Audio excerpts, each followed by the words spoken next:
자, 예레미야애가 5장 1절에서 10절. 지금 상황이, 예, 감사합니다. 지금 상황을 살펴보면, 우리가 1절에서 이미 5장에서, 5장 1절에서 이미 그 의도가 나옵니다. 어, 누구의 의도죠? 이 저자를 쓴 사람의 의도가 뭐예요? 여호와여, 우리가 당한 것을 기억하시고, 우리가 받은 치욕을 살펴보옵소서.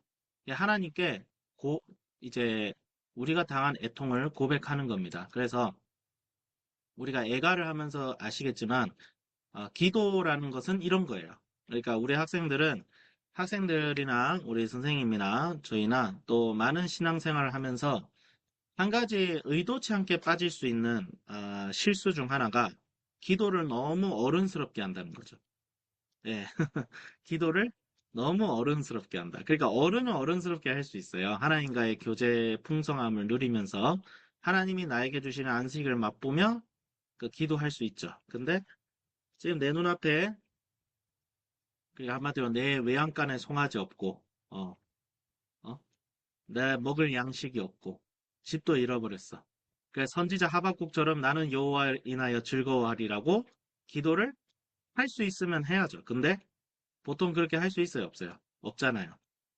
보통은 고통하고 어려우면 하나님께 토로하는 기도를 할 수밖에 없습니다. 그래서 예레미야 선지자는 그런 기도를 지금 하고 있어요. 우리가 당한 것을 기억하소서. 그래서 당한 게 뭐가 있어요? 그러면 이 선지자가 지금 자기들이 당한 것을 지금 낱낱이 지금 얘기하고 있죠. 첫 번째로 뭘 당했어요? 2절, 3절에서 보면 기업과 집과 아버지를 상실했어요. 예. 기업이라는 것은 뭐예요? 땅이에요. 경제적으로 먹고 살 수 있는 수단을 잃어버린 거예요. 밭을 잃어버린 거예요. 예. 기업이 있어야 자기가 경제적으로 소작을 할 수 있는데 그 당시에는 농사 짓는 것이 경제 활동이었잖아요. 지금처럼 뭐 자영업을 하는 것도 아니고 회사에 들어가서 일을 하는 것도 아니고. 그러니까 기업을 외인들에게 우리의 집도 이방인들에게 돌아갔다. 오늘날 어떻게 해석할 수 있어요? 직장을 잃어버린 거예요. 첫 번째. 내가 다니던 직장도 잃어버리고 우리의 집도 잃어버리고. 그 다음에 우리는 아버지 없는 고아들이 오며 우리 어머니는 과부들 같으니. 예.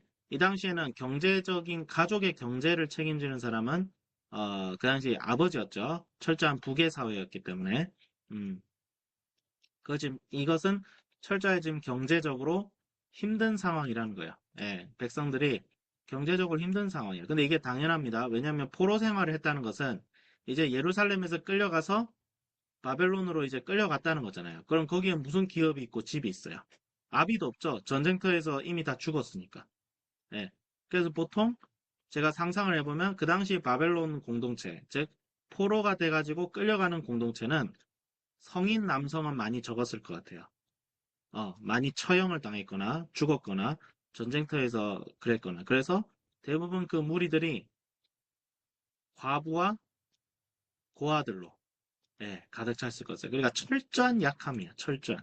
그러니까 고아와 과부가 등장했다는 것은 하나님 앞에서 지금 하나님의 심판을 받은 자기 백성들의 처지가 철저하게 약하다는 거예요. 누구도 자기를 도와줄 수가 없는 거예요. 그러니까 사전에는 뭐예요? 은을 주고 물을 마시며 값을 주고 나무들을 사오며 그렇게 돼 있죠. 기업이 없으니까. 기업이 없으니까.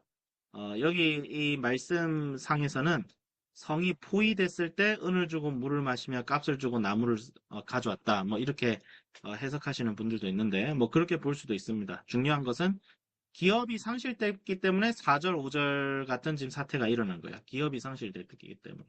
예. 기업이 상실되니까 내가 땅이 없이 나그네처럼 가니까 다른 사람에게 돈을 주고 물을 마셔야 되고 나무도 가져야 되고. 예. 기진맥진한 거죠. 근데 6절, 7절은 그 이유가 나옵니다. 우리가 애굽 사람, 아수르 사람과 악수하고 양식을 거둬 배불리고자 하였나이다. 우리의 조상들은 범죄하고 없어졌으며 우리는 그들의 죄악을 담당하였나이다. 6절, 7절이 죄악이 이 죄예요. 죄. 애굽 사람과 아수르 사람 나오잖아요. 애굽 사람과 아수르 사람은 뭐예요? 어, 바벨론 침공이 있기 전에 유다 백성들이 의지하는 거였어요. 애굽 사람, 이집트 사람, 아수르 사람, 강대국이죠.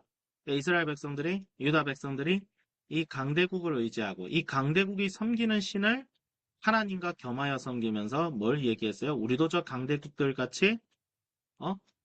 강했으면 좋겠다. 잘 나갔으면 좋겠다.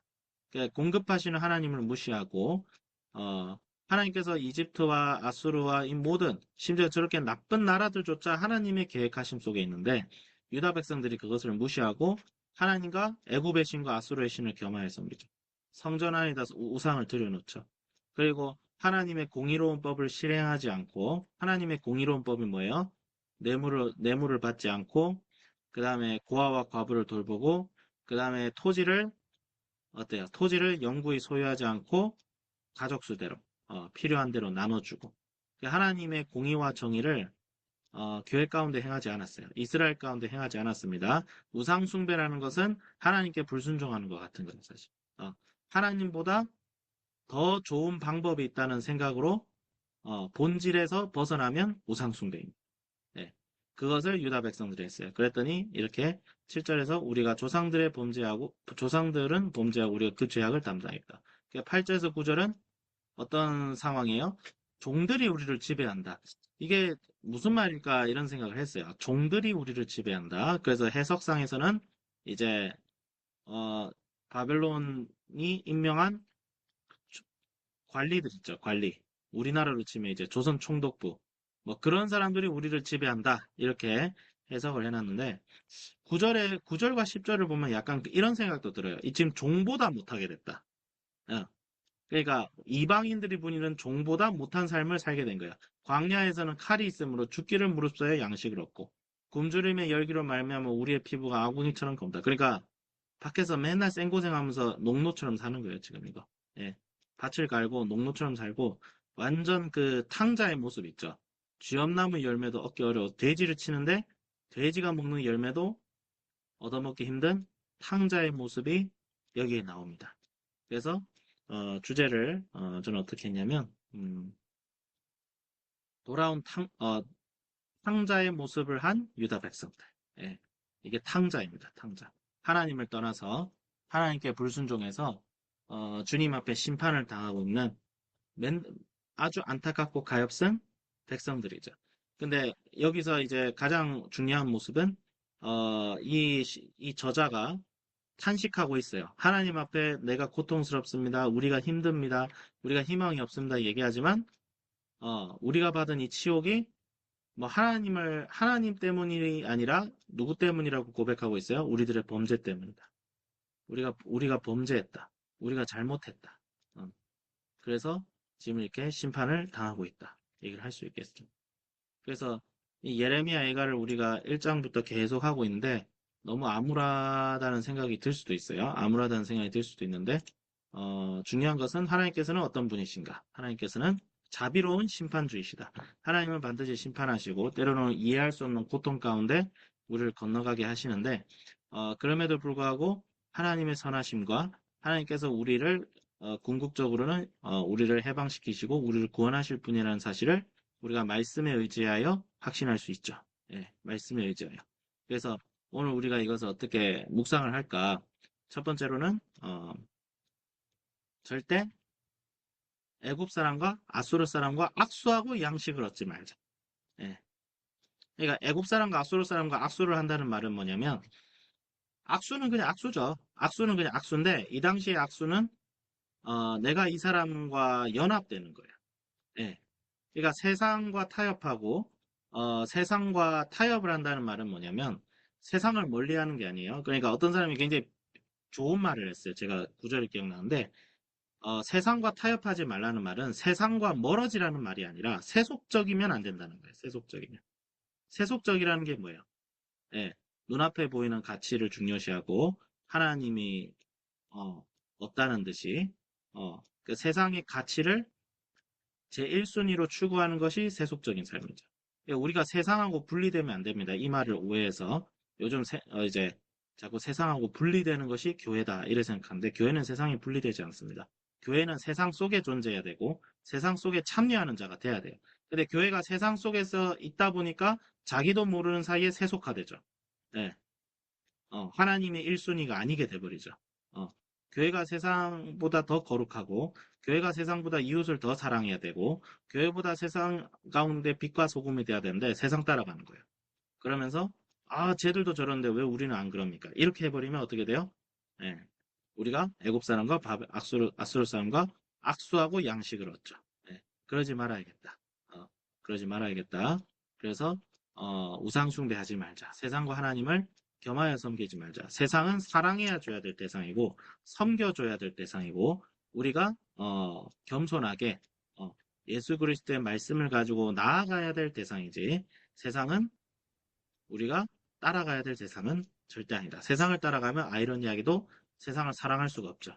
오히려 이기적인 마음을 가지고 살아가야 되죠. 그래서 저도 이걸 보면서 내가 예수님의 구원받은 사람이라고 얘기를 하고 실제로 예수님을 영접했는데 정말 이 세상 사람들을 사랑하고 섬기되 그 사람과 악수를 했으면 안 되겠다. 그 사람과 타협하고 그러지 말아야겠다. 그래서 우리 한비전에 우리 성도님들과 우리 학생들은 세상을 사랑하고 세상을 섬기고 예수님의 말씀과 복음으로 예수님이 우리에게 주신 방법대로 섬기고 다만 이 세상을 따라가선 절대 안 되겠다. 세상을 따라가면 교회가 되지 않는구나. 이렇게 적용을 하겠습니다. 자, 기도하고 마치겠습니다. 기도하겠습니다. 하나님 아버지 주여 감사드립니다.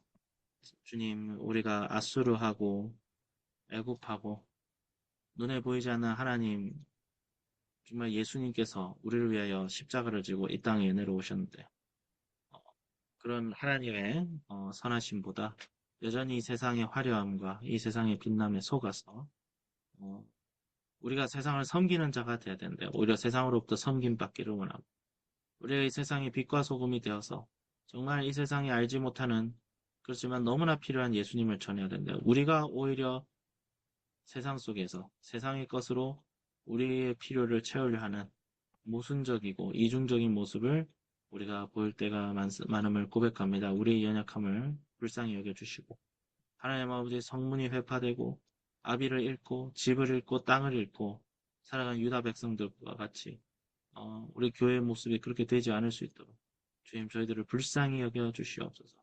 긍휼히 여겨 주시옵소서.